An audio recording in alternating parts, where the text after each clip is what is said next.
Hey there, welcome to 4-Minute Friday. This week I want to talk about forecasting and share with you some tactics that will help you improve the quality of your sales pipeline and therefore your ability to forecast more accurately and actually help you close more sales. So whether you are a sales professional or a sales manager, a sales director, or even a business owner who's looking at the forecast of opportunities that are in your pipeline, thinking, when are these going to come in and what's the probability of them actually coming in, then this will help you.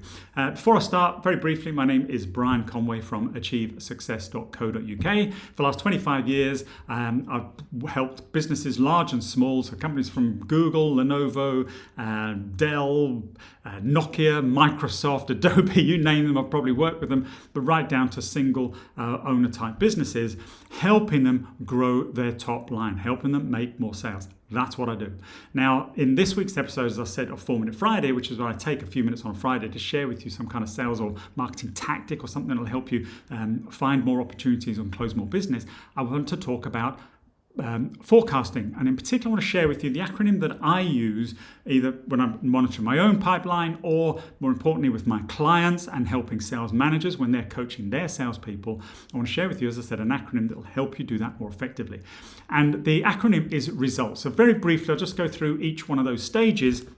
But it will be quite brief. So actually what I'm thinking I might do is actually run a webinar sometime in the near future perhaps, or a short online sales class, so we can get into this perhaps in a little bit more detail. But let me just give you the high level first of all. So requirements, that's what the first R stands for.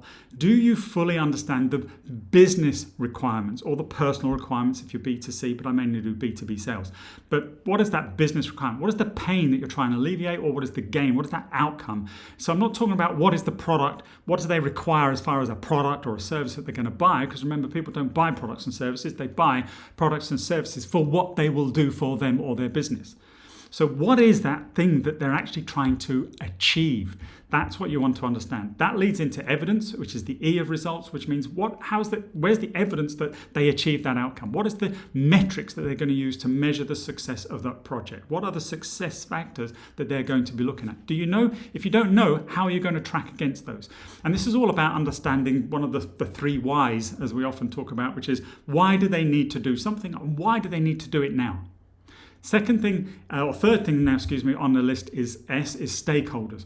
Who will be most impacted by your sale? Who holds the budget? Who is one of the financial influencers or authorities when it comes to spending the money? Who will have technical sign-off? Who's the economic buyer, etc.? So who are the people that will be impacted directly? This may even include users of the technology. Perhaps you could talk to them as far as creating influence in your opportunity. And all these things will help improve the probability of you winning it. The U of results stands for USP, and comes back to our three whys now, with the third why, which is why you. So why do anything? Why do it now? And why do it with you? So what are your areas of differentiation? Have they been articulated with the customer? Have you been able to align your USPs, the things that make you stand out from your competition, with those very specific business requirements and that evidence, that metrics of success that you've identified? Can you create that connection? The L of results stands for legal, and this is really just to do with process. What is the legal processes? What is the decision-making process? What are the criteria perhaps that you have to check off? Do you have to be compliant in particular areas, or whatever it might be? So again, process. T of results, timescales. When do they need to do this? What if it slips past those timescales? What's the impact of that to them and their organization?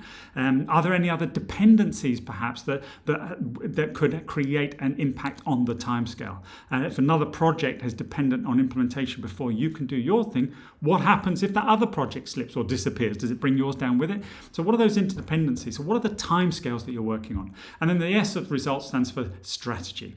So knowing all these things, what is your plan? What is your sales strategy that you're going to follow? Yes, you've spoken with the customer, you identified a real need. What happens next? Is it a round table where you do some kind of workshop with them to identify some criteria? Do you then do a demo to show how that criteria would be achieved through your product or service? Do you then have to go on to a POC or a point of proof of value and some kind of short pilot implementation to demonstrate the ability to achieve those outcomes and then go to full rollout? What is that process? That's just an example, but what is it? Because until you know what the process is or what will will help move your sale forward, then how do you know what the next step is in your sales plan? So that's what this result stands for. What are the requirements, the business requirements? Where's the evidence that those requirements will be realized? How will that be measured? Who are the stakeholders that will be impacted? What's the USP that makes you different to everybody else? What is the legal processes and policies and whatever you need to follow to make sure it happens effectively? What are the timescales they're working for, and what is the strategy that you are then going to follow? How are you going to beat and outsell your competition? That would be part of your strategy, for example.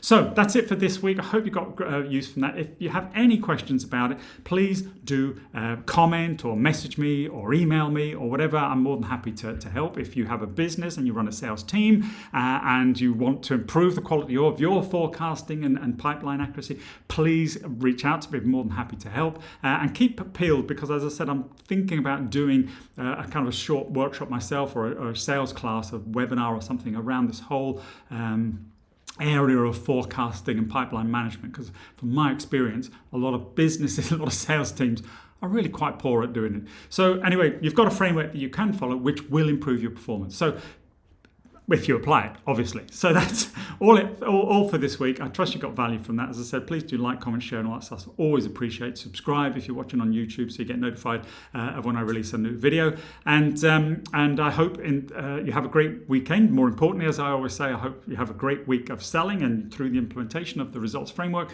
you do start to improve your own pipeline and closure rates, etc. But until next Friday, or whenever we might meet again, I wish you all the best. Take care. I'm Brian Conway. This has been 4 Minute Friday. Goodbye.